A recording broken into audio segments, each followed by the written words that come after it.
let's get into our special section, what we're talking about tonight. And this is the part that is my favorite part of the business, is talking to successful students. And so let me get them on the line here real quick. We'll get them situated. Hoku E'ala, are you there? Yes. Aloha. Aloha. So you're coming in loud and clear. So everyone, Yes, sir. this is newest members of our Circle of Champions. We're going to be interviewing them on just close their first deal. Let's get up there. There's a picture of the happy couple up there, Hoku and E'ala Stevens-Britos, and they live in Honolulu, Hawaii. Tough place to live, really tough. And I have if anybody knows my story, I have a special kinship with Honolulu because that's where I began my very first marketing, picked up my first deals from people that lived in Honolulu. But they are our newest Circle of Champion members, and when we're talking to them, they wholesaled a portfolio of properties that would include a 6-plex, a 4-plex, 2 houses, and they did these on properties in my backyard of Houston, Texas. Snuck in there, took some out from under my nose, and sitting across the Pacific Ocean, sight unseen, put this package together, wholesale the package, made $10,000 on their very first real estate deal of any kind. We'll be talking about that. But here's the really even cool part. Whereas most of the time you would collect the assignment fee at the closing table, they collected their $10,000 upon contract assignment. They're not even sure if their buyer closed. Like, they care at this point. They got their check. and so we're going to be interviewing them tonight. And the guys, thank you so much for taking the time to share your story. Yeah, absolutely. And now, I've got Hoku and I spoke, when did we speak? Last week, I guess. We spoke last week. And Hoku and as we discussed, I've got a few kind of questions here I just want to step through. I typed the question on the slides, but of course, feel free to answer anything you want to answer, or choose not to answer anything you don't want to answer. That's certainly not going to hurt any of my feelings. But where I always like to start, people are always interested in your background. So, what is your background? What prompted you to get started with apartments and real estate? How long have you guys been involved, and what training have you received? Can you just kind of fill us in on your background? Absolutely. So I came into this business with absolutely no background in real estate whatsoever. I was actually traveling around, living a gypsy life, and doing my studies were actually in acupuncture and Chinese medicine. And I met E'ala 4 years ago, and he is a builder. So he understands houses and construction, and I'm good at business. So we said we should flip houses. And I said, yeah. So we got into the business, and I received training in fortune builders, but I never did a deal. And then you came to Honolulu, and we jumped on the opportunity to work on apartments because we saw that what you were saying made a lot of sense. That why would we spend the same amount of effort working on a single-family property when we can add zeros to our profit line by doing apartments? So we jumped all over that, and within, I think, 2 months of working with you, we had our first property under contract. Super, super excellent. I remember I remember that Saturday I spoke. We met speaking at a absolutely, yeah. The real estate club there in Honolulu. Yeah. Pictures. You guys sent over some pictures. Thank you for that. For everyone, here's some pictures of the property. Let me just kind of point out this. I think I got this right. Make sure I get this right, guys. One in the upper left-hand corner, that's the 6-plex right there. Yeah. And then to the right, that's the 4-plex. That's half of the, well, that's the 4-plex. I see 3 doors. Maybe another door hidden by that in there. Something like that. And then we got these 2 houses down there. And you look at these properties. These are not fancy properties. They're actually pretty thick in the hood. Yeah. So there's some C, if not C-minus properties. That's basically the properties they flipped. So tell us. Let's talk about the deal. How did you find these properties? What was the situation with the seller? What was the opportunity? And how did you guys go about pursuing it? So I got back from your very inspiring boot camp in November last year and went to work right away sending out mailers. So we just basically copied and printed the stuff that you had and, you know, Hey, slapped let me interrupt. Can you speak a little bit closer to the microphone? Sure. I can move Elle out of the way a little bit. How's that? Is that any better? A little bit better, yeah. Okay. Awesome. So I was just saying, I just got back from the boot camp with you, and I went to work putting together direct mail. And so I sent out postcards, and they were basically exactly the same stuff that you had been sending out. I just used the material and sent it out, and right away got some responses from a buyer. The buyer was in the West Coast, and the properties were in Houston, so he hadn't seen them for years, and he thought they were in a certain condition and was pretty stickler on his price, actually. So he was asking $220,000 and for the 4 properties, and actually they were cash flowing pretty well, so we saw that as a really good opportunity to turn that around and sell it to someone who was interested in being a landlord. So we got another contract and we used the buyer generator, and that's how we found our buyer. All right, hold on. Don't get too far ahead of me now. Okay, so let me recap it. So you sent out your postcards. Yes. To owners. You found an owner on the West Coast, absentee Yes. owner, responded to your postcard. So let me ask you about this. And you said he was asking $220,000, right, for all properties? Mm-hmm. And it's basically 12 units. 12 units for $220,000. So what he was asking $220,000, how'd the negotiation go? How'd you end up? Did you agree to that price, or did you do something different? We didn't. Actually, we wanted to, the highest we were willing to go was $210,000, and we went back and forth, and he wouldn't really budge on his price because he's also an investor, so it was a bit irritating. But then we found out that the properties had asbestos tiles in them, so we were like, screw this, a big deal about the asbestos, and we came down and actually settled on $213,000.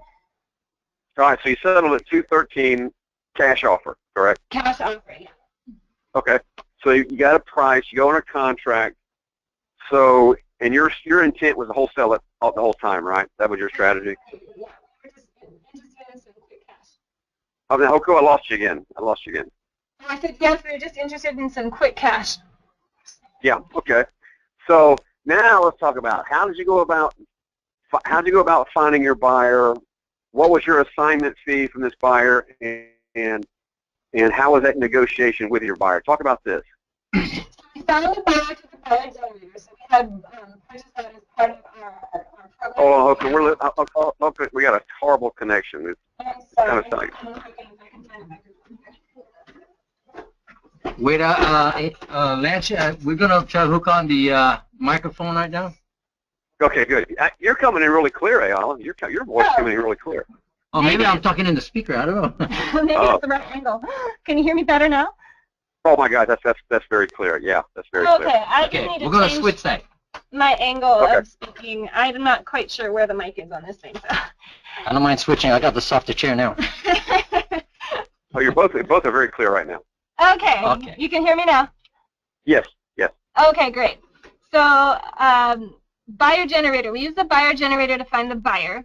So as soon as we had it under contract, we got the pictures and the information that we had collected from the seller, and we put the package together, the executive summary, and we launched it out. You guys launched it out for us on a number of different websites. So we had a lot of responses, but we didn't have a lot of people interested because the area was so sketchy, basically.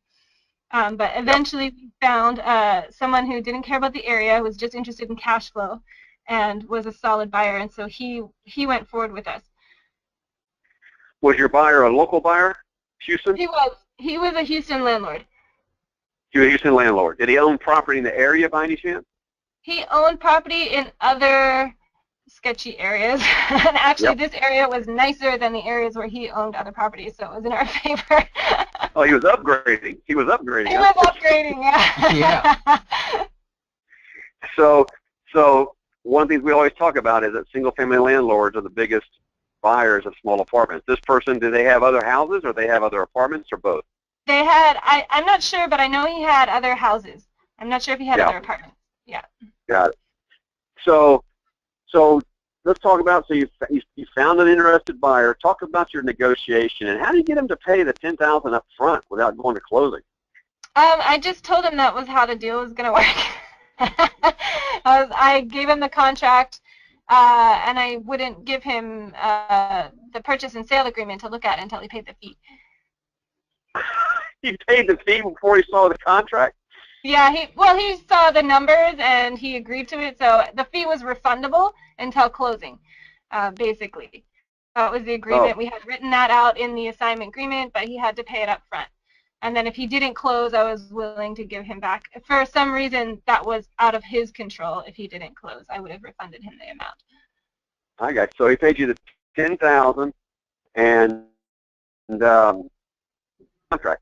And he took over my contract, that's right. And there was a number of complications, and I don't know whether they actually closed or not. I followed up with them for about 3 months, and then I just gave up. And I was like, well, it's 3 months now, so I kept it. It was fine.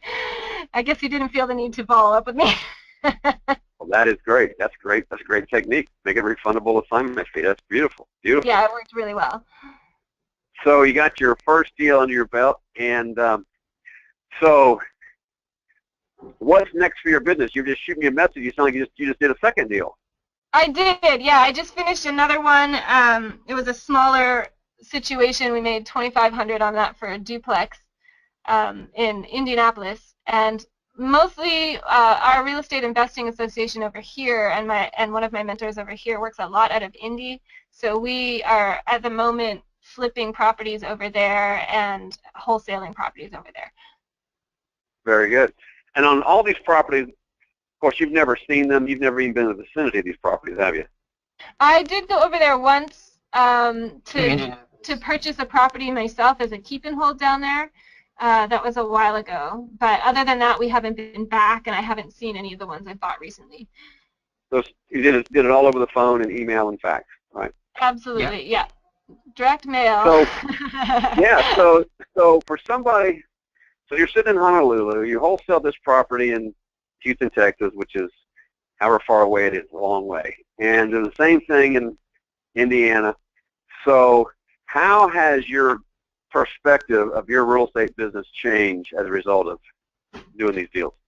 I would say it's completely changed. I really did not have a lot of confidence. Self-confidence is really not one of my strong suits. So I really needed to see the deals close and the money change hands for me to even believe I could actually do it. I got the concept that it could be done, but I didn't know if the system worked or if it would work for me and my business. There was all kinds of doubts, and so really what it's done is it's just eliminated a lot of doubt and questioning and made me realize that it's just a matter of persistence and just keep going on what works because the systems work. Perfect. That is perfect. I mean, the key word you said there, and because I say this a lot, I tell people when you close your first deal, it gives you that jolt of confidence because your brain now says, hey, this stuff works, and it works for me. Absolutely. Right? I needed that 100%. Hey, it's a human condition. That's why I say the most critical deal is your first deal, and that's exactly why. I couldn't have said any better. All right, so I got one final question for you guys. Okay. And I always ask if people have done their first apartment deal. So what's, looking back on this, and both of you can answer, one of you can answer, looking back on this, and for, you're speaking to people who have yet to do their first deal, there'll be others listening to this in the future. What is the single most important thing you learned in this process that you would share? I would share that day we came over to hear from you in California was when you taught about mindset. That always stuck to me as one of the things that to me helped me to move forward. And I always told my wife, when we hit to the point where we're like, oh, the pressure's on and stuff like that, and I always look at that and I tell my wife that, hey, you remember where we were when we first started? Let's remember that and look where we are now. But I don't know. I'm not a church kind of guy, but I always give God thanks for helping me, and especially meeting you, Lance. You've helped me. You have helped Hoku and I very much, and we're so much in gratitude and appreciate your teachings to us. Oh, it's very gracious. Thank you, E'ala. Very, very gracious. Hoku, what would anything you want to contribute? I would say the single most important thing I learned in this process is really to trust people who've done it ahead of me, because I have a lot of personal barriers, but if I actually get behind trusting a process or a system or someone who is actually saying this works and it will work for you, to just trust that process and to just keep following through with it and keep following through one step in front of the other, and eventually it does prove itself. Yeah, it's persistence, right? Yeah. Yep. It is. You know that if I could pick one single common trait, the common thread that runs through first-time deal closers, is the persistence. That's what they will report. You know, just when the times get tough, just don't give up. Just stick to it. And Absolutely. you guys did it. I mean, I'm so proud of you, so excited for you, and congratulations, guys. Thank you.